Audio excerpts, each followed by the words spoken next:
తిరిగి BCN news కి స్వాగతం.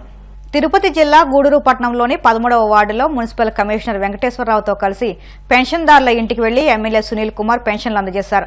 ఈ సందర్భంగా ఎమ్మెల్యే మాట్లాడుతూ ఎన్నికల సమయంలో ప్రజలకు ఇచ్చిన హామీ మేరకు పెన్షన్లను పెంపుదల చేసి ప్రతి నెల 1వ తేదీ సచివాలయం సిబ్బందితో కలిసి పెన్షన్దారుల ఇంటి వద్ద అందజేయడం ఆనందంగా ఉందని తెలిపారు. ఈ సందర్భంగా స్థానిక టీడీపీ నాయకులు స్థానికులు తెలిపిన సమస్యలను అధికారుల దృష్టికి తీసుకువెళ్లి పరిష్కరించేందుకు కృషి చేస్తున్నారని తెలిపారు.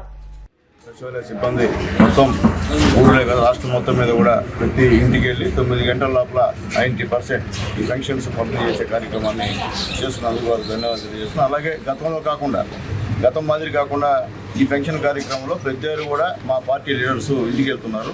అక్కడ ఉన్నటువంటి సమస్యలను తెలుసుకొని మాకు అప్డేట్ చేస్తుంటే మేము అది అధికారులు చెప్పి వీలైనంత వరకు అంటే అన్నీ చేస్తామని చెప్పలేం, కానీ వీలైనంత వరకు చేసేటువంటి ప్రయత్నాలు కూడా చేస్తున్నామని చెప్పి నేను తెలియజేస్తాను. ఎందువల్లంటే మా నాయకులు ఎవరైతే ఓటు వేసుకున్నామో ప్రజల చేత వాళ్ళు ప్రతి నెల మీ దగ్గరికి వచ్చి కనిపించి మీ సమస్యలు తెలుసుకున్నారంటే నిజంగా అది మంచి పని. ఎందువల్లంటే ఓట్లు వేసి కనిపించినటువంటి పరిస్థితి గతంలో నాయకులు, కానీ ఆ పరిస్థితి కాదు.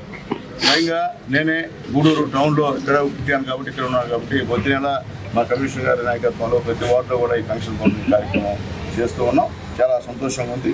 మొత్తం ఈ గూడూరు కాన్స్టిట్యున్సీలో 37,020 ఫంక్షన్స్ దాదాపు 16,73,00,000తో పంపిణీ చేయడం జరుగుతుంది. ఒక రోజులోనే ఈ యొక్క పంపిణీ కార్యక్రమం జరుగుతుంది. అలాగే ఈరోజు మేము ఫంక్షన్లు పనిచేయడం పోతుంటే కొంతమంది పెరాలసిస్లో ఇటీవల వచ్చిన వాళ్ళు కూడా మా నాయకులు చూపించారు.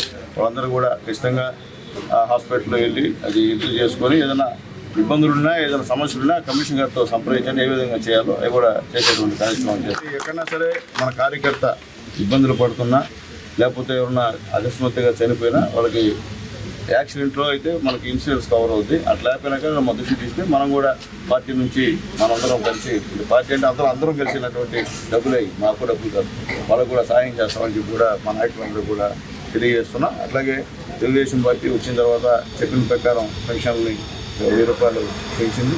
అలాగే ప్రతి మహిళకి సంవత్సరానికి 3 గ్యాస్ సిలిండర్స్ ఉచితంగా ఇచ్చిన విషయాన్ని కూడా ఒకసారి గుర్తు చేస్తున్నాం. అలాగే గతంలో అంగన్వాడీ టీచర్స్కి 4,500 నుంచి మనం వచ్చిన తర్వాత 10,500 పెంచామని చెప్పి గర్వంగా తెలియజేస్తున్నాం. అలాగే హెల్పర్లు కూడా 2,200 నుంచి 6,000 రూపాయలు ఒకేసారి పెంచినటువంటి గవర్నమెంట్ ఏదంటే అది ఎన్డీఏ గవర్నమెంట్ అని చెప్పి మేము ధైర్యంగా చెప్తున్నాం. అలాగే ఎవరైనా చనిపోతే సర్వీస్లో ఉండి ఎవరైనా చనిపోతే వాళ్ళకు కూడా 15,000 రూపాయలు ఇవ్వమని చెప్పి జీవో కూడా ఇటీవలే మన ఎన్డీఏ గవర్నమెంట్ ప్రవేశపెట్టిందని చెప్పి మేము ధైర్యంగా చెప్తున్నాం. ఇటీవలే దావూస్కి వెళ్ళినటువంటి మా ముఖ్యమంత్రి వర్యుడు అలాగే మా విద్యాశాఖ మంత్రి వర్యుడు లోకేష్ గారు అక్కడ వాళ్ళు వెళ్తే రెడ్ కార్పెట్ వేసి పారిశ్రామికవేత్తలు స్వాగతాన్ని పలికిన విషయాన్ని కూడా మేము తెలియజేస్తున్నాం. రాష్ట్రంలో గిరిజనుల ఉనికి ప్రమాదంలో పడే పరిస్థితికి వస్తుందని మాజీ ఉప ముఖ్యమంత్రి పుష్ప శ్రీవాణి ఆందోళన వ్యక్తం చేశారు. వారి ప్రయోజనాల కోసం గిరిజనుల కీలక చట్టాలపై స్పీకర్ మాట్లాడిన వ్యాఖ్యలను ఆమె తప్పుపట్టారు. దీనిపై ప్రతి ఒక్కరూ స్పందించాలని, స్పీకర్ అయ్యన్న పాత్రుడు చేసిన వ్యాఖ్యలను వెనక్కి తీసుకోవాలని ఆమె డిమాండ్ చేశారు. జీవో నెంబర్ 3 మీద సుప్రీంకోర్టు జడ్జిమెంట్ విషయంలో జగన్ గారి మీద ఒక అబద్ధం వేసి ఎలా పడితే అలాగా నిందలేసినటువంటి మీరు, జగన్ గారి మీద రెచ్చిపోయినటువంటి మీరు ఈరోజు గిరిజనుల ఉనికి పోయేలాగా ఉంది, ఆ ఉనికి ప్రశ్నార్థకం అయ్యేలాగా ఉంది. 170 యాక్ట్ అని అంటే గిరిజనులకి ప్రాణం లాంటిది. మన ఉనికి పోయేటువంటి పరిస్థితి ఇప్పుడు కనిపిస్తుంది. టూరిజం పేరు చెప్పి ఎవరెవరికో టెండర్లు ఇవ్వడం కోసం, ఎవరెవరికో ప్రాజెక్టులు ఇవ్వడం కోసం, ఎవరెవరో డెవలప్మెంట్ అవ్వడం కోసం గిరిజనులకు సంబంధించినటువంటి గిరిజనులకి గుండెగా అయినటువంటి 170 యాక్టులో మార్పులు చేయాల్సి వస్తుందేమో అని చెప్పి ఒక స్పీకర్ గారు మాట్లాడడం నిజంగా చాలా దురదృష్టకరము. ఒక గిరిజన సంక్షేమ శాఖ మంత్రిగా పనిచేసిన లేకపోతే ఒక గిరిజన ప్రాంతంలో కురుపం నియోజకవర్గం ఒక ఎమ్మెల్యేగా ఒక గిరిజన బిడ్డగా దీన్ని తీవ్రంగా ఖండిస్తున్నాను. ప్రతి ఒక్కరు కూడా ఈరోజు ఈ వ్యాఖ్యల్ని తీవ్రంగా ఖండించాల్సినటువంటి అవసరం ఉంది. ఎందుకనంటే మన ఉనికి ప్రశ్నార్థకం అయ్యేటువంటి పరిస్థితి కనిపిస్తుంది. కాబట్టి ఖచ్చితంగా ఈ వ్యాఖ్యలను అయ్యన్న పాత్రుడు గారు వెనక్కి తీసుకోవాలని, క్షమాపణ కూడా చెప్పాలని, బహిరంగ క్షమాపణ చెప్పాలని, ఈ వ్యాఖ్యలను వెనక్కి తీసుకోవాలని, ఇంకొకసారి 170 యాక్ట్ విషయంలో ఎటువంటి వ్యాఖ్యలు కూడా చేసినా కూడా చూస్తూ ఊరుకోమని కూడా ఈ సందర్భంగా హెచ్చరిస్తున్నామని కూడా తెలియజేస్తున్నాం.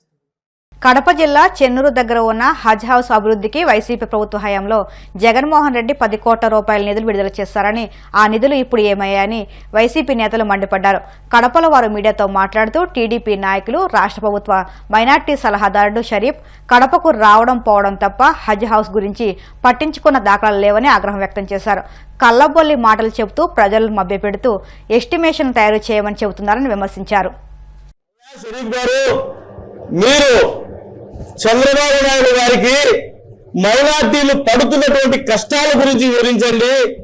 గతంలో వైఎస్ జగన్మోహన్ రెడ్డి గారు రాష్ట్ర ముఖ్యమంత్రిగా ఉన్నప్పుడు కడప శాసనసభ్యులు డిప్యూటీ సీఎం అయినటువంటి అంజద్ బాషా గారి కృషి వలన కడపలో వేసినటువంటి హజ్ హౌస్ కూడా ఆయన నిరాహార దీక్ష చేసిన తర్వాతే కడపకు కూడా హజ్ హౌస్ శాంక్షన్ అయిందని తెలియజేస్తున్నా. మరి అంజద్ బాషా గారి, జగన్మోహన్ రెడ్డి గారి కృషి వలన 10 కోట్ల రూపాయలు ఈ యొక్క హజ్ హౌస్ కు శాంక్షన్ అయితే అది వదిలేసి మీరు కళ్ళబొల్లి మాటలు చెబుతూ ఈ రోజు ఎస్టిమేట్లు తయారు చేయండి అంటున్నారు. అయ్యా, మేము ఒకటే సలహా మేమే పంచుకున్నాం, మీరు ప్రభుత్వానికి వినియోగించండి. గతంలో శాంక్షన్ చేసినటువంటి 10 కోట్ల రూపాయలు ఏమి మీకు తెలియదా? జగన్మోహన్ రెడ్డి గారు 10 కోట్ల రూపాయలు శాంక్షన్ చేసి హజ్ హౌస్ పవిత్రమైనటువంటి హజ్ కు పోయేటువంటి ప్రతి ఒక్కరికి నేను అండగా ఉంటాను అని చెప్పినటువంటి జగన్మోహన్ రెడ్డి గారు ఎక్కడ గతంలో హజ్ కు పోయేటువంటి వాళ్లకు మీరు ఏమైనా 1 రూపాయి కానీ అదనపు భారం పడుతుంటే ఇచ్చిన ఘనత మీకు ఏమైనా ఉందా అని అడుగుతున్నాం. అదే జగన్మోహన్ రెడ్డి గారి ప్రభుత్వంలో 80,000 రూపాయలు అదనపు భారం పడుతుంటే ఆ భారాన్ని భరించి ఆ భారం పడేటువంటి 80,000 రూపాయలు మన జగన్మోహన్ రెడ్డి గారి ప్రభుత్వం ప్రతి హాజీకి చెల్లించినటువంటి ఘనత ఆయనకే దక్కుతుంది. అది కూడా 24 గంటల లోపలే మనకు ప్రతి ఒక్కరికి 80,000 రూపాయలు వాళ్ళ ఖాతాలో జమ చేసి హజ్ చేసి రావడం, ఆ హజ్జీలందరూ ప్రతి ఒక్కరు మా యొక్క జగన్మోహన్ రెడ్డి గారిని అభినందించడము మీరు తెలియదాని మేము అడుగుతున్నాం. కానీ మీరు ఏదో కొత్తగా చెప్పినట్టు మేము ఇమాళ్లకు 10,000 ఇస్తాం, మోగోళ్ళకు 5,000 ఇస్తామన్నారు. ఇక్కడ కొన్ని 10 నెలలు అయిపోయింది. ఈ రోజుకి ఏదైనా మీరు ఇప్పించగలిగారా? కాదు, ఇప్పించలేదు. మరి మసీదులకు మరమ్మతులకు ఏదైనా ఖర్చులకు 5,000 అన్నారు, అదేనా ఇప్పించారా? ఇవ్వలేదు. 10 నెలలు అయిపోయింది. ఈ రోజుకి 1 రూపాయి కూడా మీరు ఇప్పించలేదని మేము తెలియజేసుకుంటున్నాం. మీరు ఇదే విధంగా తెల్లబొల్లి మాటలు చెప్తూ ముస్లిం మైనార్టీలకు ద్రోహం చేస్తే గానీ నేను తప్పకుండా మైనార్టీల పక్షాన వైఎస్ఆర్ కాంగ్రెస్ పార్టీ ఉంటుంది. వైఎస్ఆర్ కాంగ్రెస్ పార్టీ తప్పకుండా మైనార్టీలకు ఏదైతే మీరు వాగ్దానం చేశారో, మీరు ఇస్తామన్నారో అది ఇచ్చేంత వరకు మేమందరం పోరాటం చేస్తాం. మైనార్టీలకు న్యాయం జరిగే విధంగా మేమందరం వైఎస్ఆర్ కాంగ్రెస్ పార్టీ పక్షాన ముందుంటామని తెలియజేసుకుంటున్నాం. తిరుమల శ్రీ వెంకటేశ్వర స్వామి వారిని శ్రీనటుడు విశ్వక్సేన్ దర్శించుకున్నారు. ఉదయం వీఐపీ విరామ సమయంలో స్వామివారి సేవలో పాల్గొని మొక్కులు చెల్లించుకున్నారు. దర్శనానంతరం వీరికి రంగనాయకుల మండపంలో వేద పండితులు వేదాశీర్వచనం అందించగా ఆలయ అధికారులు స్వామివారి తీర్థప్రసాదాలు అందజేసి పట్టు వస్త్రంతో సత్కరించారు. స్వామివారి దర్శనం అయింది. సో నాకు ప్రతి సినిమాకి ముందు అలవాటు పండి ఇక్కడ నైట్ అల్పిరి ఎక్కువ వచ్చి మార్నింగ్ చాలా బ్రహ్మాండమైన దర్శనం అయింది. సో 14 రిలీజ్ కాబట్టి మళ్ళీ రిలీజ్ తర్వాత కూడా లైలాకి రావడం జరుగుతుంది.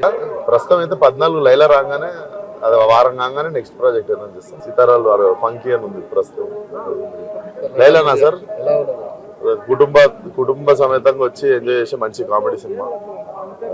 డెఫినెట్లీ అమ్మాయి వేషం వేయడం అనేది కెరీర్లో one of the special film. Definitely కుటుంబం అంతా వచ్చి ఎంజాయ్ చేసే మంచి ఫ్యామిలీ ఎంటర్టైనర్ ఉంటుంది. సో ఈరోజు ఇక్కడ రత్తమ్మ అనే సాంగ్ మన ఎస్వి కాలేజ్లో రిలీజ్ చేస్తున్నాము. ఫోక్ సాంగ్ 6వ తారీఖు ట్రైలర్ వస్తుంది. వార్తలు ముగించే ముందు ముఖ్యాంశాలు మరొక్కసారి. సూపర్ 6 పథకాలు అమలు చేయట్లేదంటూ వైసీపీ నేతలు దుష్ప్రచారం చేస్తున్నారు. కూటమి ప్రభుత్వం హామీల అమలుకు కట్టుబడి ఉందన్న మంత్రి కొండపల్లి శ్రీనివాస్. ఫిబ్రవరి 5వ తేదీలోగా ఫీజులు, స్కాలర్షిప్లు బకాయిలన్నీ చెల్లించాలి. ప్రభుత్వం స్పందించకుంటే రాష్ట్ర వ్యాప్త ఉద్యమం తప్పదన్న మాజీ మంత్రి ఆర్కే రోజా.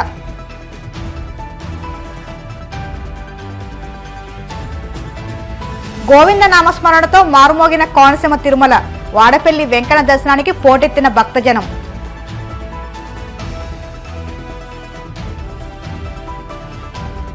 తిరుమల శ్రీవారిని దర్శించుకున్న సినీ నటుడు విశ్వక్ సేన్, ఆలయ మర్యాదలతో స్వాగతం పలికిన అధికారులు. ఈ వార్తలు ఇంతటితో సమాప్తం. మరిన్ని వార్తల కోసం BCN digital YouTube channel, Facebook పేజీని ఫాలో అవ్వండి. అప్డేట్ వార్తల కోసం ప్లీజ్ సబ్స్క్రైబ్.